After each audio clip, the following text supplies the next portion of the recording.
Hey guys, just finished up taking some notes, answering some questions on the book, and I just have to say that, I really did enjoy this book a lot more than um, the past two books that we read.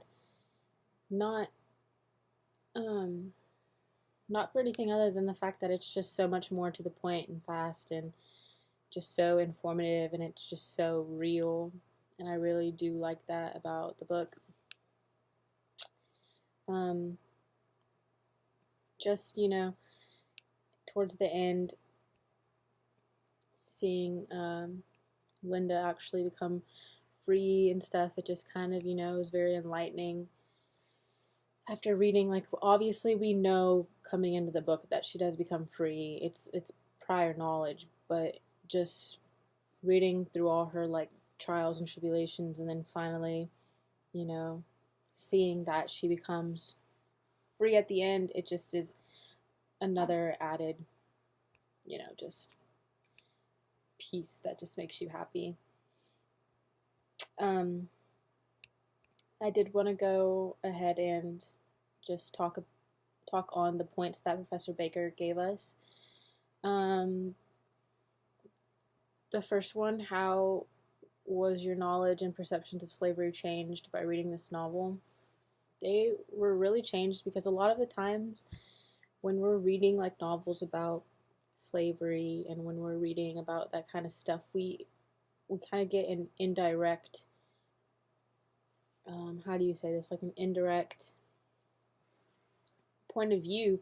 It's not somebody who's actually gone through the struggles, gone through, being sold, being, bought, being treated that way, being, treated like a nothing more than a worm crawling on the ground. Like, once like actually seeing that perspective and hearing that and just seeing the emotion and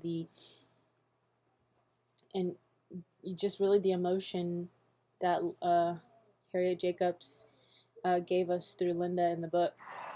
And it really did change my perspective, and it just really, is kind of eye opening at the fact that, like, wow, this really did happen. And you read about it in history books and stuff like that, but you don't really, like, a lot of times it slips a lot of people's minds that, like, this is something that really happened, and not even like that long ago. It happened, within the last 50, 60 years.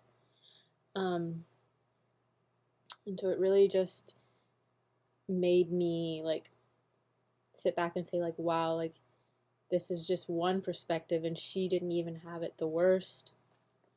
Can't even imagine what others, got treated as, and how, Harriet, her initial upbringing wasn't extremely harsh. She didn't even realize that she was a slave until she was 6 years old.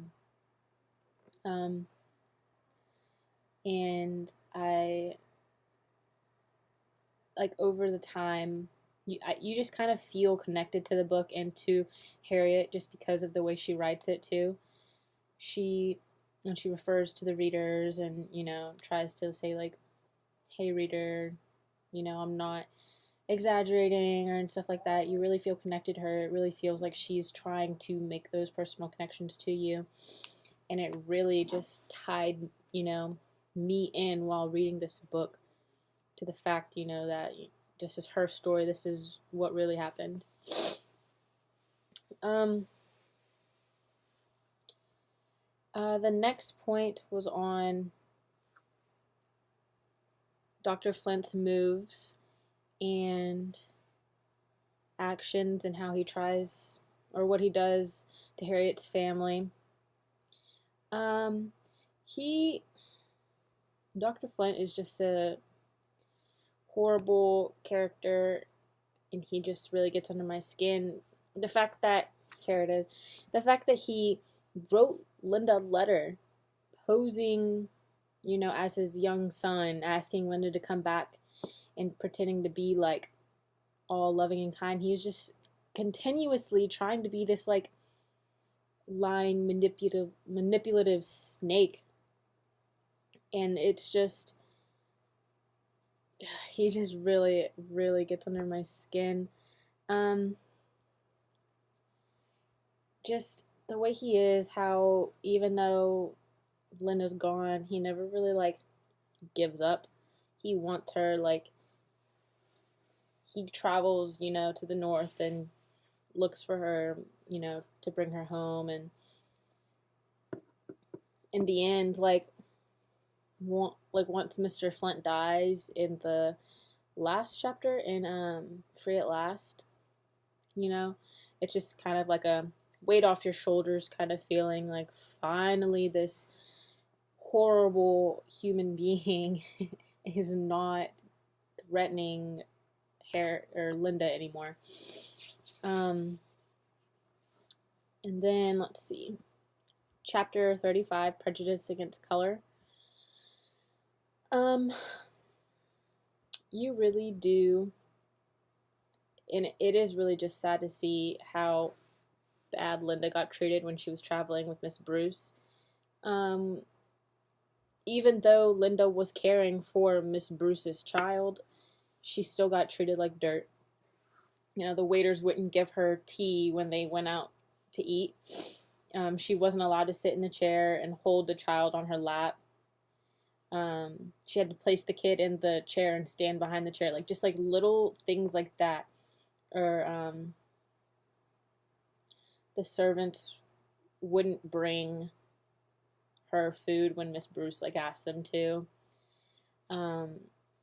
It's just like crazy to see, even though Miss Bruce is, advocating for her and, saying, hey, bring Linda this, like she's telling them servants to, and they still refuse to. It was nice to see Linda finally put her foot down, and like say that, Miss Bruce was paying for her just like any of the other, like the white servants. And she deserved to be treated like them. She didn't deserve to be treated the way they were treating her just because of the color of her skin. And by her putting her foot down, like they actually like listened, and Linda says you have to stand up for your rights, like you have to. She deserved to be treated as more than dirt, as more than somebody, because she was getting paid, and she was no less than those white servants that were there. And it's just crazy to think about the things that were going on then. Like she wasn't even allowed to hold the child that she was being paid to watch. Like, it's just ridiculous. I couldn't imagine it. It's just hard to like think about how this really happened and people were really getting treated like this. The next one I want to talk about is Free at Last, and how this is the chapter where Dr. Flint dies, like I mentioned earlier. So it does, lift a weight off our shoulders. Well, her shoulders. Just like me reading it felt like a weight was lifting off my shoulders. But as free as you think she is from Dr. Flint, she's not really. His daughter, like Mr. and Mrs. Dodge, were traveling to New York, and they thought it would be a good idea because they didn't have like much money to find Linda and like get some value out of her. Then I basically like played hide and seek for a long time, like trying to find her. Finally, Mrs. Bruce buys Linda's freedom, and Linda's happy, but it's also at that same disappointment, like, yeah, I'm free, but I was bought to be free. She doesn't want to have to be bought. Just the idea of, being bought and sold, period, whether it's to make you free, it's still a little disheartening. And I understand how she could, be a little saddened by that. And, but she's free now. And Aunt Martha lived just long enough to know that Linda became free, and then she died. But, now that Linda's free, she is upset because she still wishes that, she had a home of her own, and she wishes that she could get her children in her own home and stuff. So it's just little things like that. And I really did enjoy this book. Just like I know we came in with a lot of prior knowledge on this book, but I am really glad that we got to read it for ourselves and experience everything she experienced through this novel. I really enjoyed it.